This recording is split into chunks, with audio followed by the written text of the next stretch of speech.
Hey everybody, Shoebox Legends here. Thanks for joining me today for a care package video. You can tell by the envelope in front of you, the USPS has delivered this package to Shoebox from Peeps. So this is from my good buddy Peeps here on YouTube. We'll leave a link below. I recently did a whole episode actually about Peeps' channel. Kind of did a shout out to him, love what he's got going on over there and his approach to collecting. Peeps and I have become hobby friends over the last year or two here, and he was kind enough to send something my way, which I was only expecting because I got a shipment confirmation and then a text from Peeps letting me know this was en route. We got a little note here. Dear Shoebox Legends, please find inside a variety of cardboard, wax, and tape. It is packaged with great care and is curated with moderate expectations. All the best, Peeps. So that's a very reasonable note there from Peeps. And of course, this is an original copy. So if anyone was uncertain about that, the authenticity of this particular note, it is an original copy. I can assure you that is direct from the mouth of Peeps. So thank you in advance for whatever you sent here. I know you know that it wasn't necessary, but it has been kind of cool getting into a back and forth, a regular routine here of shooting cardboard each other's way since getting to know you. And I really appreciate that you took the time out of your very busy schedule to put something together for me. So this is awesome. I can tell by the outside here, we got some Peeps Wax Packs. So I talked about these in the shout out video that I did recently, but we've got a pair here of Peeps Wax Packs, and it feels like to me these are a little larger than your standard Peeps Wax Pack dimensions, and I believe based on the feel of these that means there is a top-loaded card in the back of these Peeps Wax Packs. So of course Peeps makes these wax packs from scratch, designs them, prints them out on this paper that feels very, very authentic and kind of matches the wax paper that we collectors remember from the 80s and really 60s, 70s, 80s from Topps and O-Pee-Chee, brands like that. Just a really great job with these, and they're usually custom tailored to the preferences of the recipient of the pack. So this is probably like maybe my third or fourth time now receiving some Peeps Wax Packs. Very fortunate for that. Peeps is a super generous dude, and love the effort that goes into creating these. I am wondering if this wrapper can be chewed. Nope, negative. It does say on the back here that it is not recommended to chew the wrapper. Was gonna do it, but based on that warning, we'll probably hold off. And instead, we will get into the Peeps Wax Pack of cards. Wow, this is, holy cow. We got like Peeps Wax Pack Vintage Edition here, I guess, coming out firing with a 1961 Topps Earl Wilson for the Boston Red Sox. Moderate expectations be damned. This is a very, very cool card. Wilson was a solid pitcher for the team throughout much of the decade. Nice shot here of Yankee Stadium, I can tell, in the background, which was obviously very common for 60s and 70s issues. And I'm guessing that Peeps was cool enough to send this one my way because I did comment recently on how I've been kind of plucking away at the various 1960s, really 50s and 60s Red Sox team sets and kind of filling in some holes there. So that will go right into my team set collection. That is fantastic. Following that up, we got some opening day. So we jump forward about, 60 years here from 61 Topps to a 2022 opening day featuring Kyle Schwarber. So nice one there. I do not have that for the Red Sox collection. And off the top of my head, I'm going to say this is maybe my first and only Kyle Schwarber as a Red Sox card that I've acquired thus far. So very, very cool one there. I appreciate that from Peeps. Peeps knows I'm a Whit Merrifield guy. This dude is a hit and on-base contact hitting machine. Love me some Whit Merrifield. I do have a small collection of his stuff. I'm not really a hardcore Merrifield collector, but I'll happily keep any that I come across. I'm planning a future episode where I show a few of my cards in my small Whit Merrifield collection. This is cool. So Peeps also knows that I foolishly made the decision to collect the 2021 Topps Heritage release, which is done in the 1972 Topps design. Should have known better with all the short prints. I kind of knew it going in, and it proved to be every bit the beast that I was afraid it would be. But I'm going to take a look at these three. Do have my collection or my set on TCDB, so very easy for me to kind of file these away and tell if they are needs for the set build, which I'm thinking they are. If they're dupes, I'll find a home for those. So either way, much appreciated on that front. Here's one from this year's Heritage. Kike Hernandez, Mr. Clutch in the postseason last year.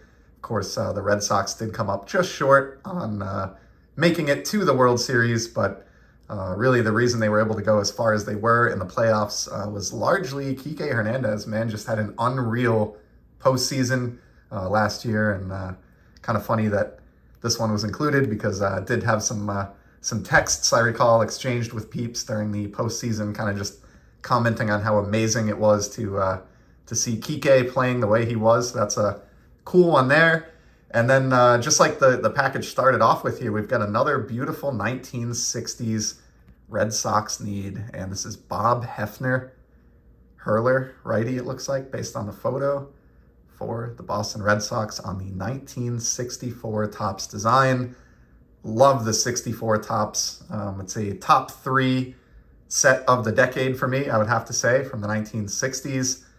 Just love the basic design and the amount of room that's given for the really nice photographs and the colors. I just love everything about 1964 Topps. I'd love to complete a set someday, but pretty far down the priority list hobby-wise. But I am plugging away at that Red Sox team set, and we'll certainly appreciate this Bob Hefner on that front. I'll put him right in front of Earl Wilson there. We've got a Manny Ramirez here from the 2005 Donruss Champions release. Now, no disrespect to Peeps, I'm just commenting on the card here, but the design of these always drove me nuts because it's clearly a set that was made to have a relic or an autograph or something over on the right portion of the card. And the fact that the folks at Donruss did nothing to alter the design for the regular base cards that lack the memorabilia swatch or autograph is a little bit lazy to me, but this is a new Manny to me, I believe. I've got a ton of Manny Ramirez cards. Maybe my favorite Red Sox teams that I've had the pleasure of cheering on in person as a fan over the years were those mid-2000s to late 2000s teams with, Ortiz and Manny right smack in the middle of that lineup. They were such a formidable 3 and 4 hitter combo. And just have a lot of really good memories of catching games at Fenway Park and seeing Manny and Ortiz do their thing. So that's an awesome one. All commentary about the design aside. Here's a very nice 71. I do have a few 71 Topps cards. They don't all look this good though. The borders and the corners on this one look pretty nice. Of course, a notoriously tough set on condition with those all black borders. Very, very prone to edge chipping, corner wear, things like that. Don't recognize this Ray Culp, so I'm going to guess that this is another new one for my team set run. So knocking it out of the park. This is as I said, a very vintage edition of Peeps Wax Pack here today. Not used to seeing this level of high quality 60s and 70s cards spilling out of a Peeps Wax Packs. And folks, that's a high number right there. Card number 660. Probably why I didn't recognize it, and certainly a card that I did not have. So just knocking it out of the park on the 60s and 70s vintage here. I love it. I'm going to put Ray Culp up in the background. Getting towards the end here. Looks like just 2 cards left, or 3 cards, pardon me. From Pinnacle, we've got Mr. Mo Vaughn on the Hardball Heroes insert set. And this is a fitting card to get from Peeps because he is a fan of the foil and the really nice foil work that a lot of companies gave us, especially in the 90s. And in my opinion, and I think Peeps may agree, but Pinnacle was pretty much the king of foil in the mid-90s. Upper Deck did a good job as well, and they still do to this day. But man, those mid-90s Pinnacle baseball and even hockey releases just have unreal foil work. Pinnacle was maybe my favorite brand of the mid-90s, and this is a Mauve that I don't recognize, so very, very cool. I love the stitching done through here in foil. Very, very classy looking card from Pinnacle, so pumped about that one. Next up, and this is a very cool one, Oil Can Boyd on the 1984 Donruss release. Classic set of the 80s.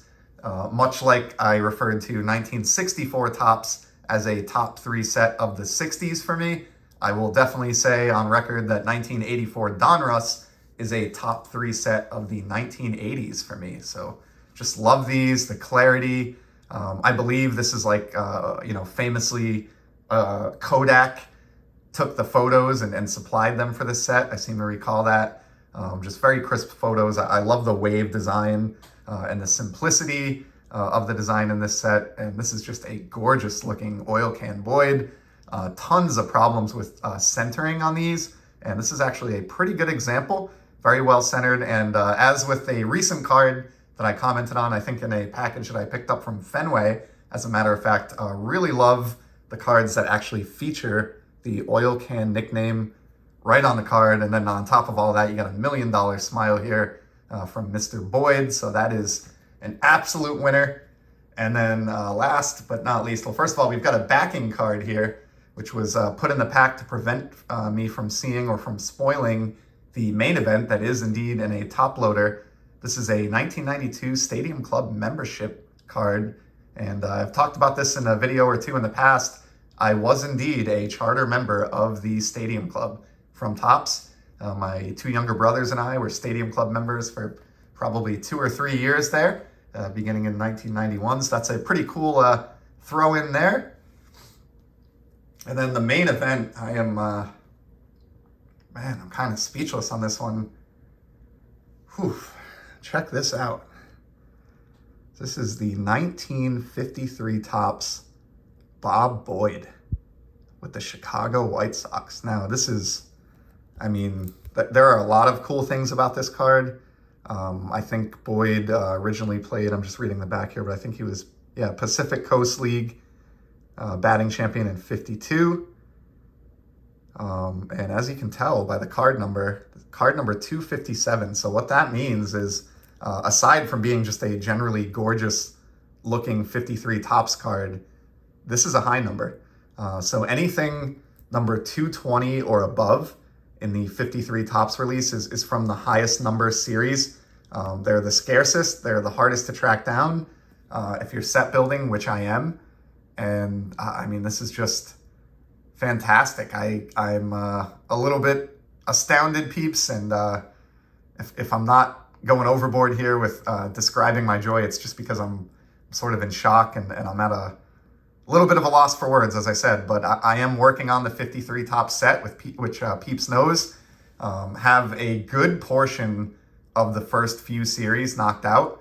I think I'm up over 100 cards now. There's only 274 cards on the checklist, but these high numbers are brutal, and I've only got a couple of them, and I 100% did not have this Bob Boyd. This is definitely the first high number 53 that I've shown here on the channel. In the time that I've been here on YouTube, I've shown some of my others from the set, and I'm gonna have to dust those off based on this wax pack and do another 53 Topps installment, because this is just so beyond generous. The condition of this is like right in line with my other 53s, just lower condition with good visual appeal. The entire image here just looks very clean, gorgeous looking card. And again, we'll flip to the back. These are some of my favorite card backs in the history of Topps baseball cards. So this is, oh man, I really, really appreciate it so much, buddy. This is above and beyond anything I would have ever expected you to send. And this is going to have a special place, not just in my collection, but in my 1953 Topps set build specifically, which is probably the project from the 50s that I am most passionate about. I've been building the set for years, and it just means so much to have this high number in the collection, having come in as a gift from you and via a Peeps Wax Pack. So there you go. I'm blown away. Next level Peeps Wax Packs today. We got a 53 Topps high number, 3 vintage, amazing vintage Red Sox cards, and we haven't even gotten into the second Peeps Wax Pack, but I am probably going to call that for today as I usually do. It's hard for me to get through more than one Peeps Wax Pack in a sitting because every card tends to be meaningful or have some story for me to tell. He just does that amazing a job when he packages these up. So we'll save the red Peeps Wax Pack for another day, but as a teaser, this one does seem equally thick. So I do believe there to be a top-loaded card, or I guess we'll call it a hit, in this Peeps Wax Pack as well. So a little bit of intrigue there. I will certainly leave that one front and center on the pack shelf, and we'll get into that in another opportunity here in the very near future on the channel. But for today, I really appreciate you stopping by to join me. Peeps, thank you so much for your generosity, your friendship, and all that you do to make the hobby more fun for all of us. And to everybody else, I'll be back in the very near future with some more sports card content. Until then, stay safe and take care, everybody.